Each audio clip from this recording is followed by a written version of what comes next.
Three, two, one, action. This is the Strong Life Podcast. We are here with my boy, Chad Waterbury, who's actually in Chicago at the moment, celebrating his mom's birthday.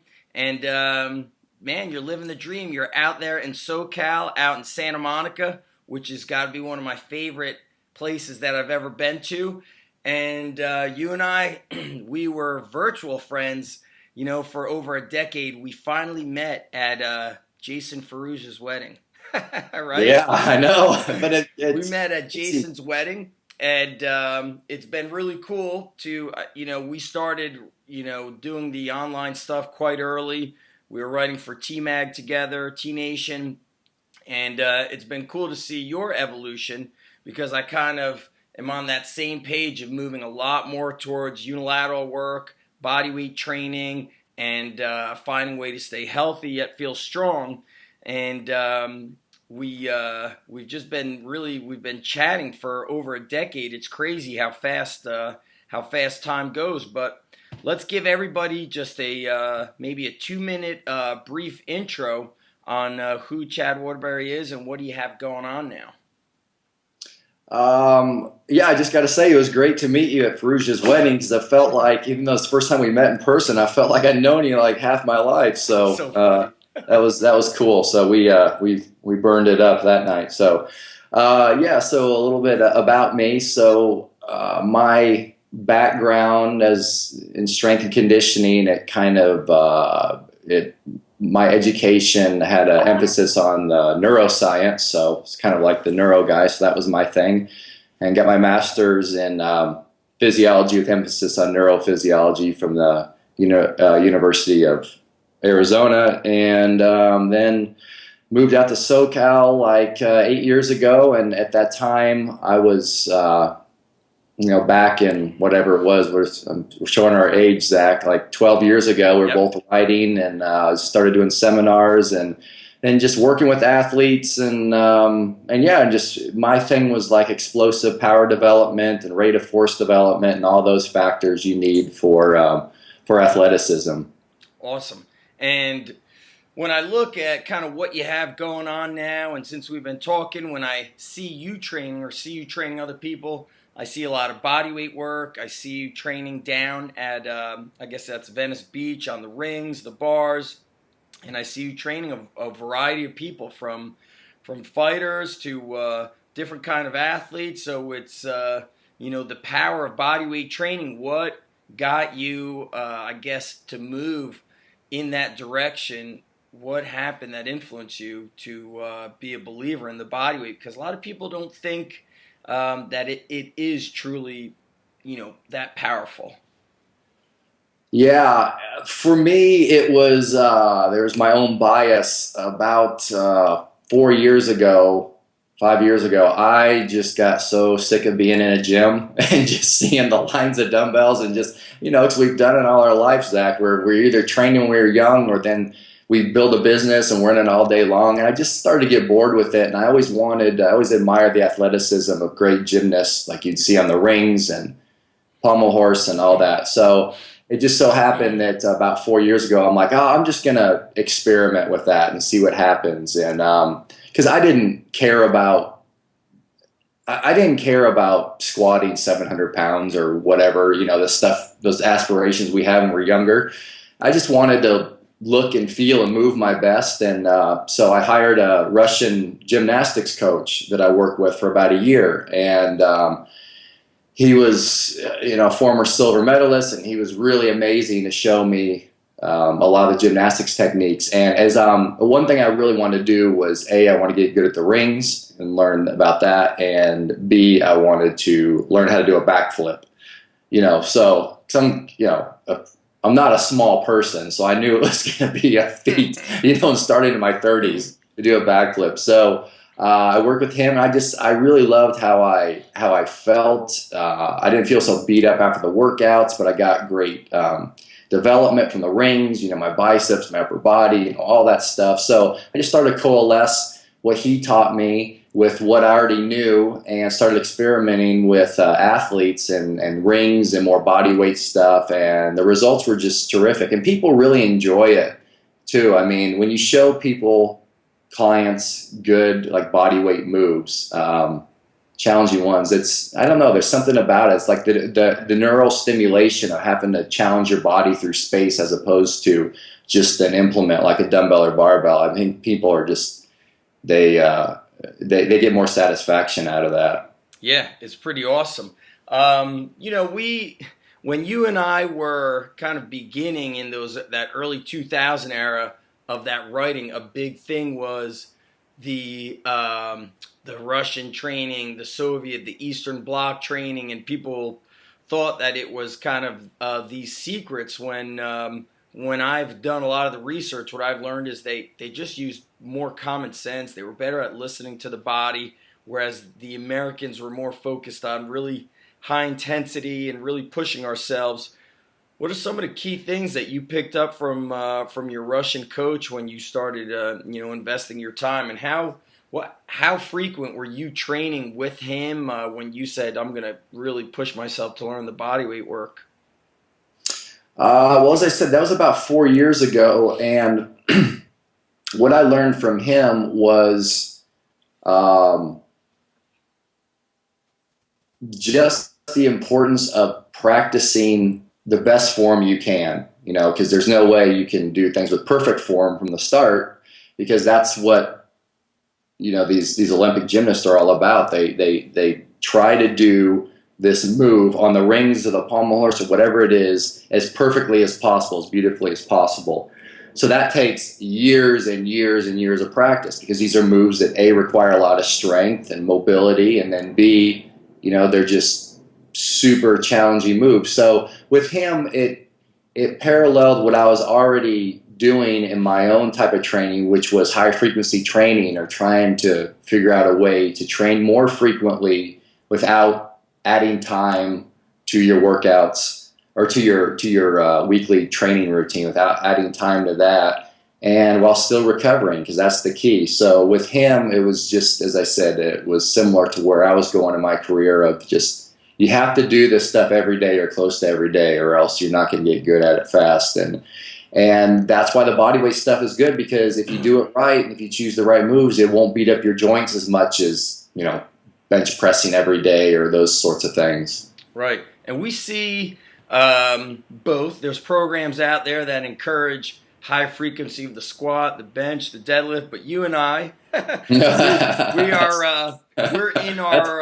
we're in our late 30s, and what you mentioned earlier is we've been in the gym for a long time. I started going to the gym when I was 13 and a half, and I've really never taken time away. Here and there I've had some time away, but time away is like a week, maybe 2 weeks from the gym, but actually still training.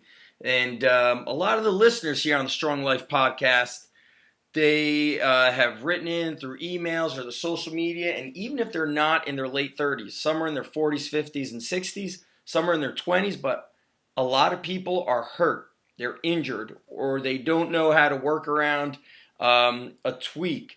So what does, when you're training other people, how does the blueprint of a workout look? Do you do some sort of mobility, some warm-up, then go into the workout, then more mobility? Because some of your workouts are outside at the beach. So I'm not sure if you're going there with a foam roller and kind of these things that you would normally find in a gym. So if you mapped out how a workout is organized, what would that look like?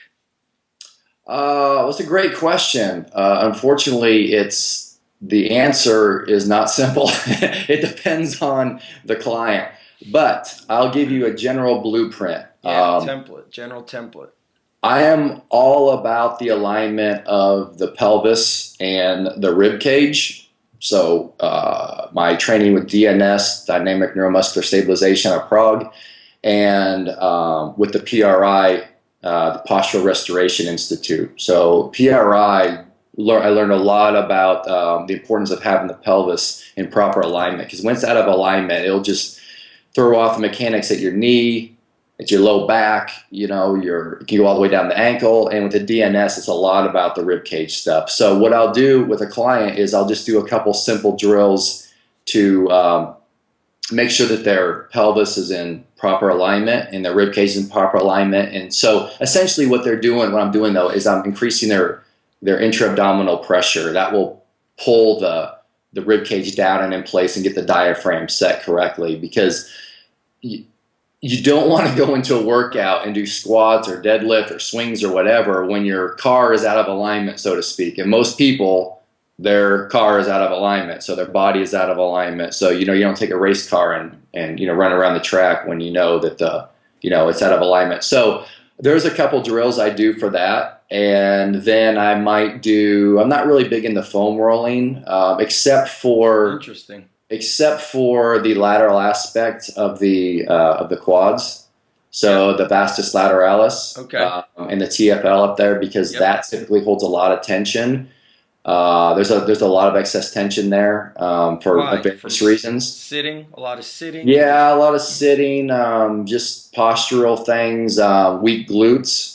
That's the main thing. So weakness in the frontal plane, weakness with hip abduction will cause those muscles to tighten up as well. So I used to do a lot of foam rolling. I don't anymore, because I found that these activation drills that I use to reposition the pelvis or to get the rib cage back in alignment had such better effects, far-reaching effects, because you're actively making the nervous system turn on muscles that are turned off and turn off muscles that are turned on. Of course, you can't turn on or off anything completely, but you get my point. Some muscles are overactive. They need to have the neural activation decreased. And how you do that is the antagonistic muscle, you turn it on. So like the biceps is maximally contracting. The triceps can't be maximally contracting. See what I mean? So It's kind of like that around the pelvis. There's certain muscles that might be your glute max, external rotation fibers on your right side. When you turn those on, then it'll help pull the pelvis back in proper alignment and keep another muscle on the left side maybe from being overactive because it was bracing. So it probably sounds more complex than it really is, because when I discuss it, it's tough to visualize it sometimes. But if someone goes to my blog or they'll see me doing a move or a video or whatever, then it's like, oh, that makes sense. Like they can go on my blog and see me doing this hip repositioning drill where I'm laying on my back and my feet are against the wall, and I'm just basically taking my right foot off the wall and like holding that position, because that's a common exercise most people need, because most people, their pelvis is anteriorly tipped and rotated towards the right. So I'll do a drill like that to pull that back in alignment, and then do something where where I make sure that they're bearing down and bracing like you would for a heavy lift, right, while they're on their back, and then that will help reposition the rib cage, and then I'm ready to go. So that was way too long of an answer. I just realized I'm still at the beginning of my workouts. I haven't even told you anything else yet. That's really cool to hear. So I'm just gonna jump in real quick, because I'm going to a chiropractor and we're doing some work, and he said there's certain things, like no matter how much activation you do, if there's scar tissue built up, in a certain area, he goes, if the scar tissue's there, you have to break that scar tissue for the activation to actually be a benefit. So, Sure. So do you go to chiropractic, or you just do realignment drills yourself? Well, do I see a a lot of my colleagues, some of the smartest people I know, have, quote, chiropractic training, like Craig Liebenson. He's awesome, but he's like not a rack and crack guy. He does all the other stuff, the more progressive stuff. He'll do the DNS stuff. I learned about DNS through him. And, they'll do ART and they'll do activation drills and all that. But yes, to answer your question, I agree with that. If there is scar tissue there from an injury, then the whole system is just kind of gummed up, and the neural input there is not going to have the same effect. So you have to break that up, get the nutrient transfer, blood flow, get the neural activation, the neural flow going back to that, and then you're right, then you do the activation drill. So I think kind of what you're getting at too is when I said I don't do a lot of foam rolling, I do, though, a lot of hands-on manual work. So like deep tissue work based on what you just said. If I feel like something around the shoulder or the hip or whatever, it needs to be, quote, broken up, or that tension needs to be released, then that, activation drills in general just won't do that. You need the combination thing. You need the manual hands-on therapy. You need to know the activation drills. Foam rolling is fine. There's nothing wrong with it. I just don't, just speaking honestly here, I just don't use it much anymore because I use as I said, the repositioning drills, the activation drills, and before that, I might do a lot of soft tissue work. Cool. So we go through activation, some repositioning. We're down at the beach by the rings and the parallel bars. What happens next? Well, I prefer, for the most part, full body workouts, which is an upper body pull, an upper body push, and some type of, quote, lower body exercise, whether it's a swing or a deadlift or a single leg deadlift or a jump. I do a lot of like box jumping drills with a band. You put a mini band around the thighs just above the knees to force your hip into abduction. So to get those glute max and glute medius muscles firing. It's really great for jumping drills. So I might, it could be a lot of different circuits, but I like to do circuits where I'll start with maybe pull-ups from the rings, and then I'll do an upper body push. So that might be, tons of different things. Could be dips from the rings, could be handstand push-up, it could be, one-arm push-up. And then I'll do some type of, quote, lower body exercise. I say quote because, like a deadlift is a full body exercise, but you know what I mean. So then I might do a heavy kettlebell swing. And then depending on the client and the needs, I might do, it could just be a lot of different combinations. The fourth exercise could be something for the core. It could be something for, I don't know, the calves, could be for the biceps, for the deltoids, whatever they're trying to build up or whatever I think is improvement. And then I'll do that for about 5 rounds typically. So I'll do a circuit of anywhere from 3 to 6 exercises, and I usually do about 5 or 6 rounds because I found that kind of 5 rounds, if you're training in that, that zone where you usually can't do more than about 10 reps per set because of the load, being sufficient enough, then I found that like 5 rounds works pretty well. Everything I do, I can almost trace back to Bill Starr's Only Strongest Shall Survive. Great book. Yeah, great book. And it's, for whatever reason, I guess it's just because that was a very impressionable time in my life. I was a teenager and I wanted to get bigger and stronger, and I did the 5 sets of 5 thing, and it worked really well with myself and most of my clients. Like, it kind of hits the sweet spot at 5 sets of 5. So many things I do have stemmed from that, so like with these full body circuits, I'll often do 5 or 6 rounds, and it stems from that. But then I'll go up to maybe 10 rounds. I was known for the 10 sets of 3, making that popular in the earlier days, and that works well too. So to get back to your question, I'll do some activation, some repositioning drills, and then I'll get to it and do some type of circuit, usually full body circuit, upper body pull, upper body push, squat, deadlift variation, and then some type of accessory exercise depending on what the client needs, and usually do 5, 6 rounds of that. And then, as I said, I like a lot of jumping drills. One tip for the readers is to get those mini bands from Perform Better. Just a couple bucks on their site, and I use those all the time. So I put them around the thighs, just above the knees, and it's great for doing like goblet squats.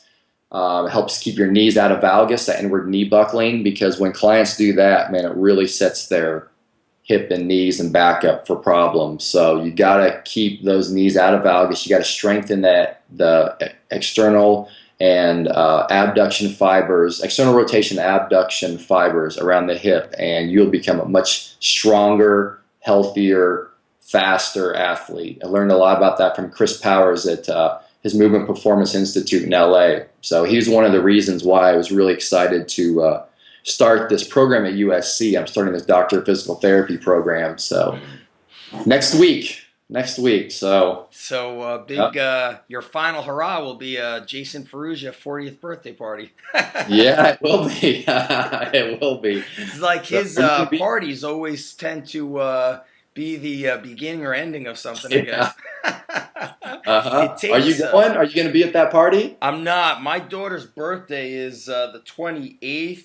So actually, is I'm not sure. Can't remember when it is, but I'm gonna be away a lot in September. It's hard to get away, I'm you sure. know, with the family and everything. And I'm gonna, like I said, I'm gonna be away quite a lot in September with the book coming out, and I'm doing some stuff with Spartan Race.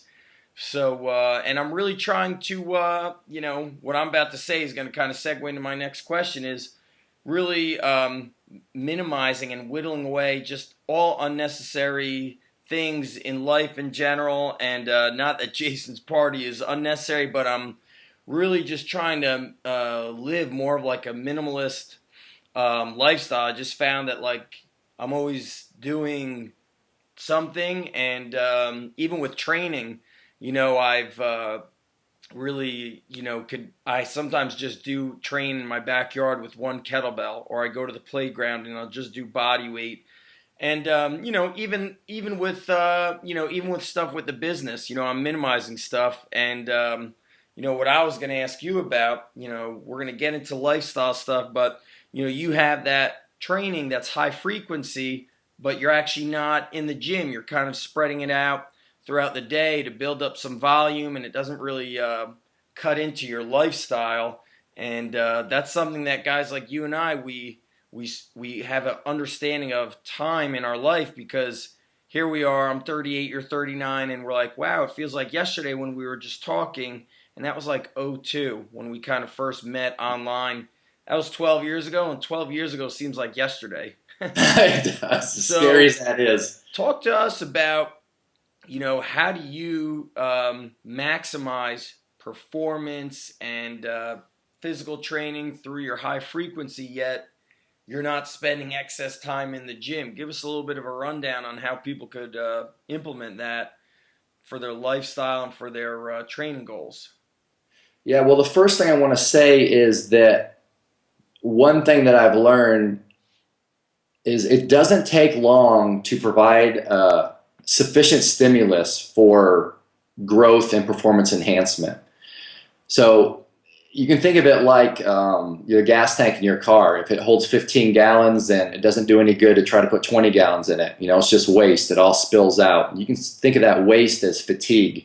And fatigue rears its head in many different ways with the human body. It could be neuro fatigue, where you're not motivated. It could be fatigue. Excess fatigue can lead to more inflammation in the body and cause your joints to hurt and all that. So what I've learned is if you know what to do, you don't need to spend a lot of time doing a quote workout, okay, to get a stimulus for growth. It's much lower, I think, than people think. And I'm not saying easy, I just mean short. So that's the first thing. So the second thing is, over time, I realized the power of high frequency training when I would see like the Cirque du Soleil performers and all these people and think about what they did.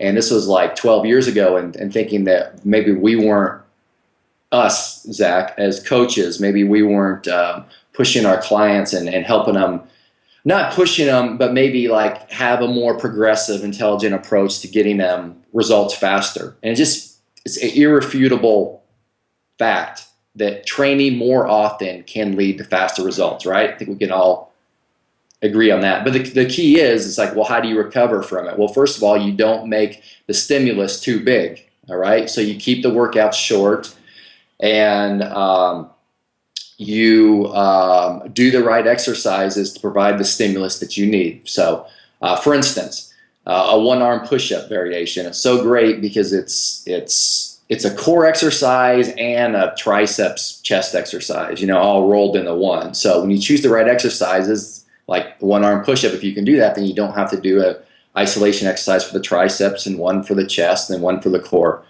All right. So the second factor is that with high-frequency training, I had to make it as user-friendly as possible. Because let's say, I mean, I never used the leg press machine. Like, never ever, but can you imagine if I said, okay, Zach, I want you to do the leg press 12 times this week?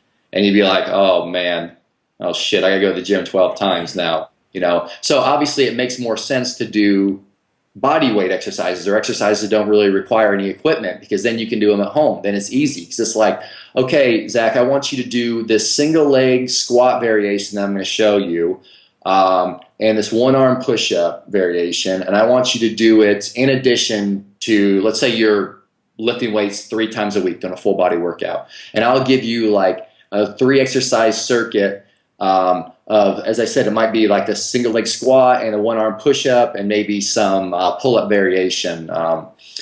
And I'd be like, all right, just do it in your house, you know, do it whenever you can. Just try to get in these 2 mini workouts on Monday and Wednesday and Friday. That'd be one way. Or you could just do 1 mini workout, you know, Monday through Saturday. But I mean, these workouts like I designed for HFT2, some of them just take like 5 minutes and they don't require hardly any equipment. So how I got people to really get good results with HFT was to choose the right exercises and not have the stimulus be excessive, and to make it so they can do it virtually anywhere, because the key to success is adherence. You know, so much of this is just about adherence. And if, you know, they have to go to the gym and do the leg press 12 times a week, you know, they're going to run into a wall very quickly. So that's how, you know, those are the 3 factors that made it be a big success. Yeah. And it's so funny because I have both your courses, but when with me training a lot of athletes, they actually, the typical training program is they only come to us twice a week, but then they take our warm-up exercises, squat, push-up, lunge, variations, and that is their work to be done throughout the week. And it is, you could see a clear difference in who follows through on that versus who doesn't. It is a, and yeah, I know some people might say, well, some of these, so these are younger athletes. Well, listen, some of these are, you know, top-ranked national, you know, competitors, and it has paid off big time. And like you said, once they get more advanced, a push-up variation has endless variations, as does the squat or the unilateral exercises. But it's been huge, and it's it keeps them healthy, which is, you know, as you and I know, like the longevity factor is huge. Let's close out with this question. I don't want to take you away from family. You've done a lot of kind of like you've traveled. You've done a lot of achievement. You're living out in Santa Monica. You're really loving life, and a lot of people reach out to me for direction in. They simply want to. They want to do something as simple as just start to train people, and they want my immediate advice. They don't do a whole lot of like legwork. There's so much free information out there, and you've followed through and done the things that you want to do, and you're living in Venice, which is really it's an amazing place. So talk to us about some critical mindset factors or tips that you feel were critical to your success that could help others. Well, not to sound cliche, but of course the number one thing is you have to do what you love. You have to enjoy your work. So that's a given. With that aside, I would say what I did to help me so much that I recommend that everyone does is surround yourself with people who've achieved a level in that field, whatever it is you want to do. Surround yourself with those people. And it doesn't matter if you have to, you know, if we're talking about trainers, if you have to just pick up towels in the gym where these great trainers are working or whatever, just get yourself in those circles around those people. And then seek out, you know, try to learn from them, seek out advice, of course, without being too pushy or, you know, there's a fine line between asking someone for help and then being a nuisance. But that aside, that's just the most important thing, because when I was starting off, I thought, okay, what seminars do I need to go to be around the great speakers, like the Swiss conference? I don't know if you remember that, Zach. Yes. But back then, yeah, like going to that and just being around people and just introducing yourself and showing you have an interest and really seeking out the best, latest information. That's what really, really, you know, helped me a lot. So just surrounding yourself with the people who've achieved what you want to achieve, or just people who are just better than you. It's like that's like Craig Liebenston and Dr. McGill, Professor Stuart McGill, and these people. They were so much better, with the spine and those issues than I was. So I made a point to get to know them and hang around them and learn from them. And then doors open up. And when you surround yourself with the best people, then they're connected to the best people, and that's how you achieve success in life. So I don't know if that answers your question well enough, but that's the best piece of advice I can give people. I think if we trace it back to, centuries ago, the most successful people, they were involved in exactly what you're saying. Whether they called it masterminding or whatnot, but they would go on camping trips and retreats, and that's probably where that famous saying of you are the average of the 5 people that you hang out with. And here you are going for your doctorate of physical therapy. You're always learning. Where you live in the same building with Ferrugia and Pavel, so there's probably a lot of constant exchange of information. And I think in today's day and age, with the internet so popular, people feel like they're less wanting to go and do things in person. They don't want to learn as much in person, but you're still attending and also speaking and holding seminars and conferences. And I think there's a much more powerful effect when you're doing the stuff in person. Yeah, I agree. Nothing will take the place of that. So great advice. I just thumbs up with everything you said. So cool, man. Well, listen, everybody actually listening, for the show notes, go to undergroundstrength.tv. That's the Zach Evanesh site. I will have links to all Chad's stuff. I've got some notes here that I took about some of the people that you mentioned. And let's link back to you so people listening could immediately get to your blog. There's a lot of awesome articles there. And I think a lot of people, there's certain kind of names in the industry where they're more people find out about other people, but I feel like not enough people know about you and the things that you do, and I really have loved seeing the evolution, because I feel like I'm right with you, the way we've kind of evolved and changed our training. So give people, plug away how they could best connect with you and learn more about you. Well, go to my website, chadwaterbury.com. That's my blog, and sign up. Be sure to sign up for my newsletter list, because that's when you'll get all my latest updates and deals on things. And then my latest course program is HFT2, High Frequency Training 2, and they need to check that out. So, but you'll give links for that and all that. But yeah, just go to chadwaterbury.com and check out my blog. Awesome. Well, listen, brother, thanks for taking some time away from family. And when I head out to SoCal, hopefully you're not going to be buried deep in studying. We're going to hang out a little bit. I'll always make time for you, brother. It would be great, man, to see you again. And I really want to get out there. That's something really powerful about that area. I love it. And everybody, thanks for listening. It's really been, everybody's been very supportive of the Strong Life podcast. Share this with your friends. We're, on Stitcher, on iTunes, and share it out with your friends. And we'll be back with another awesome episode. And again, I will link up show notes and all links back to Chad at undergroundstrength.tv. And thanks again, everybody. Have an awesome day.